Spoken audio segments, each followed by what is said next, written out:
गिरिडीह की साइबर थाना पुलिस ने पचंबा थाना इलाके के बोर्डो में बलदेव यादव के घर पर छापेमारी कर एक साथ 9 साइबर अपराधियों को दबोचने में सफलता पाई है। पुलिस के अनुसार ये सभी साइंस के फाइनल ईयर के छात्र हैं। एक साथ 9 साइंस के छात्रों की गिरफ्तारी ने गिरिडीह पुलिस को भले ही सफलता दिलाई हो, लेकिन पुलिस भी हैरान है। सभी फाइनल ईयर के छात्र हैं और शॉर्टकट में पैसे कमाने को लेकर साइबर अपराधी बन गए।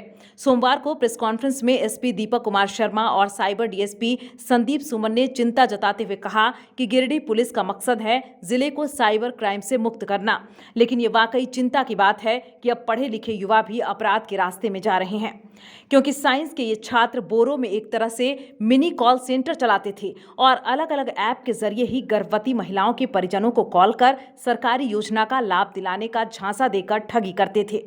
इतना ही नहीं, सभी अपराधी बिजली विभाग के अधिकारी बनकर भी कंज्यूमर को डराते थे और बिजली काटने की धमकी देकर ठगी करते थे। गिरफ्तार अपराधियों में नीलेश मंडल, मोहन मंडल, नागेश्वर दास, रुद्र कुमार रॉकी, महेंद्र सिंह, मोतीलाल किस्कू, नीरज कुमार, अशोक कुमार और एक अन्य शामिल हैं। एसपी ने बताया कि गिरफ्तार अपराधी रिमोट एक्सेस ऐप के साथ टीम व्यूअर समेत अन्य ऐप का लिंक भेजकर लोगों को ठगते थे। कि गिरिडीह पुलिस में जो है साइबर अपराधी फिर से सक्रिय हो रहे हैं।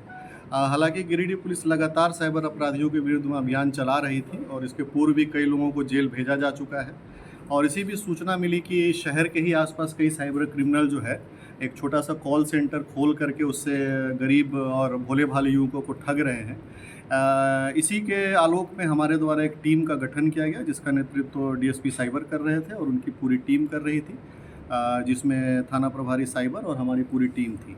और लगभग 2 दिनों तक लगातार छापामारी करने के पश्चात 9 लोगों की गिरफ्तारी की गई है और उन गिरफ्तार अभियुक्तों के द्वारा सारे जो है उनको स्वीकार किया गया है कि किस प्रकार से वो ठगी करते थे।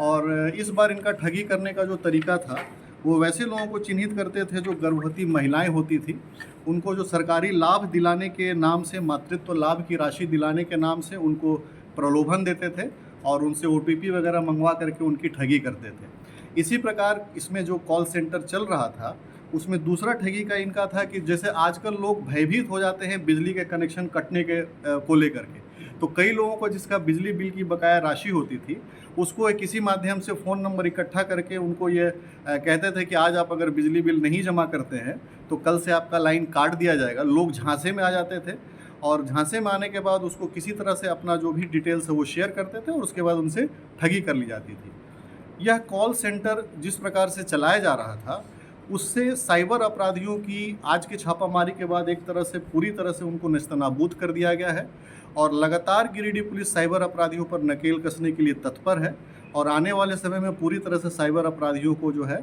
किसी कीमत पर भी बख्शा नहीं जाएगा। कॉल सेंटर कहाँ चल रहा था? ये पचंबा थाना के पीछे एक बोड़ो है और बोड़ो के आगे एक स्थान है, उसी जगह पर ये 7 लोग जो थे छोटा कॉल सेंटर चला रहे थे और लोगों से ठगी कर रहे थे। अब तक कितने का ठगी लोग किया, कुछ प्रमाण मिला? ये रिकॉर्ड्स का विषय है, चूँकि ये अनुसंधान में चीज़ें आएगी और अभी हम लोग का प्राथमिक उद्देश्य है कि ऐसे अभियुक्तों को भेज करके उन्हें कड़ी से कड़ी सजा दिलाना और भविष्य में ऐसा आता है तो हम लोग साइबर अपराध को रोकने के लिए भी एक गिरिडीह पुलिस एक नया पहल शुरू करने जा रही है। हम लोगों ने एक होर्डिंग बनवाया है और होर्डिंग वह शहर के विभिन्न चौक चौराहों पर भी लगाए जाएंगे, जिसमें कि क्या करना है और क्या नहीं करना है, व्हाट टू डू और व्हाट नॉट टू डू। इसको लेकर के हम लोग शहर के चौक चौराहों पर पोस्टर्स लगाएंगे, फ्लेक्स लगाएंगे, ताकि आम लोग जो भी किसी भी परिस्थिति में इसका शिकार हो रहे हैं वो इसका शिकार न हो पाएं। न्यूज़ विंग के लिए गिरिडीह से मनोज कुमार पिंटू की रिपोर्ट।